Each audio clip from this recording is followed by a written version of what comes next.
Exam की तैयारी 3 वजह से नहीं हो पाती। पहला, सिलेबस कवर नहीं हुआ तो टीचर की गलती निकाली जा सकती है।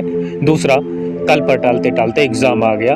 और तीसरा, देखा जाएगा जो होगा। जी हाँ, हर क्लास में लगभग ऐसे 2-4 स्टूडेंट मिल जाते हैं जिन्हें पढ़ाई से कोई फ़र्क ही नहीं पड़ता। उन्हें पढ़ना है, नहीं पढ़ना कोई मतलब नहीं है, बस एग्ज़ाम देने चले गए, पास हुए तो भी ठीक, नहीं हुए तो भी ठीक। तो तीनों में से आप किसी भी कैटेगरी से हो, लेकिन एग्ज़ाम तो आपको पास करना ही है। अगर आपको एग्ज़ाम पास करना है तो वीडियो को लास्ट तक ध्यान से देखते रहिए। 2-3 टिप्स आपको ऐसी मिलेगी जो आपको एग्ज़ाम पास करवाने में हेल्प ज़रूर करेंगी। लेकिन उससे पहले आपको एक वादा हमसे या आप खुद से वादा कर सकते हैं, वादा ज़रूर करना होगा। आपने अब तक जितनी भी तैयारी की है या नहीं की है, कोई फ़र्क नहीं पड़ता। अगर तैयारी की होती तो आप ये वीडियो नहीं देख रहे होते।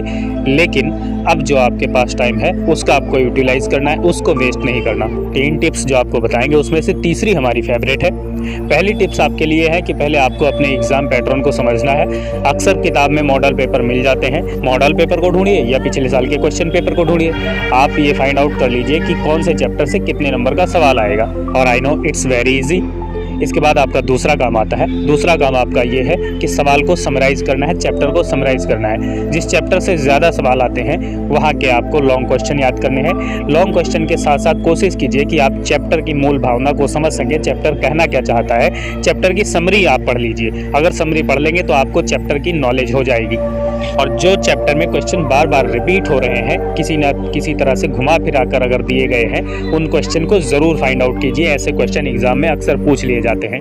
उसके बाद उनकी तैयारी करनी है। फिर तीसरा और फेवरेट पॉइंट आता है, लेकिन उससे पहले आप एक काम और भी करेंगे कि आपको जो भी पढ़ा है, आपने जो चैप्टर पढ़े हैं, समझ लिए हैं, उन्हें तो पढ़ना ही है जो ज़रूरी है। लेकिन जो ज़रूरी नहीं है, आपको लगता है कम नंबर से सवाल आएंगे, उन्हें भी आपको पढ़ना है और समरी एटलीस्ट सबकी पढ़ के जानी है। क्योंकि अगर आपको ये पता रहेगा कि चैप्टर में है क्या, भले ही आपको लॉन्ग क्वेश्चन आंसर याद नहीं है, शॉर्ट क्वेश्चन आंसर याद नहीं है, तो भी आपसे जो सवाल पूछा गया है उसके बारे में आप कुछ ना कुछ बता पाएंगे, कुछ ना कुछ लिख पाएंगे। और जब कुछ लिखेंगे तो आपको नंबर ज़रूर मिलेगा। तो इसीलिए तीसरा पॉइंट आप यहाँ से शुरू होता है कि आपको ओवर कॉन्फिडेंट नहीं होना है। आप एक समझदार व्यक्ति की तरह लिखेंगे एग्ज़ाम में, और लिखेंगे सारा। अगर आप सब लिखेंगे, जो आता है वो भी और जो नहीं आता वो भी आप लिखेंगे। अब आप कहेंगे कि जो नहीं आता उसे कैसे लिखेंगे? तो जो नहीं आता एटलीस्ट उसके बारे में आपने कुछ ना कुछ तो पढ़ा ही है, आपको चैप्टर के बारे में तो पता ही है, तो आप वहाँ से लिख सकते हैं। या आपने उस चैप्टर के बारे में टीचर से कभी सुना हो, दोस्तों से कभी सुना हो, कभी भी कहीं भी जो भी सुना है एग्ज़ाम में लिख दीजिए। क्योंकि एग्ज़ाम के बाद आप उस नॉलेज का क्या करेंगे? एग्ज़ाम में जितना भी आपको आता है उड़ेल दीजिए। हाँ, यहाँ बहुत से बच्चे ओवर कॉन्फिडेंट हो जाते हैं।